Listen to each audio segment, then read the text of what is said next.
இது ஒரு ஆவியானவர் வெளிச்சத்திற்காக பார்க்கும்போது எனக்கு ஒரு காரியம் என்ன கர்த்தர் வெளிப்படுத்தினார். கர்த்தருக்கு காத்திருக்கிற புதுபலன் அடைவார்கள். இதெல்லாம் தெரிஞ்ச விஷயம் தான், ரைட்? Wise versa. இப்போ அப்படி ரிவர்ஸாக படிச்சு பாருங்க.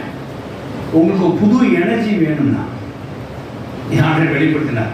ஒரு புது பலன் உங்களுக்கு வேணும்னா, ஒரு புது ரெனுவல் உங்களுக்கு வேணும்னா, ஒரு ரெஃப்ரெஷ் பண்ணணும் அப்படின்னா நீங்க ஃபர்ஸ்ட் என்ன செய்யணும்?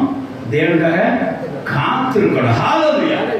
நீங்க அப்போ பாருங்க, காத்திருந்தா புது பலன் கிடைக்கும் அப்படின்னு ஒரு அர்த்தத்தோட வாசிக்காம புது பலன் அடையறதுக்காக காத்திருப்போம். ஹalleluya. அப்படி கூட வாசிக்கிறோம் இல்லையா?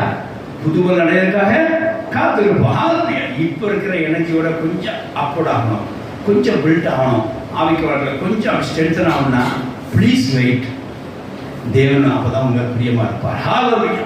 படம் தாந்தோடுங்கிற மாதிரி எதுவும் செஞ்சிடக்கூடாது, அவசரப்பட்டு எதுவும் செஞ்சிடக்கூடாது. இந்த வார்த்தை இளைஞர்கள் சொன்னதுதான்.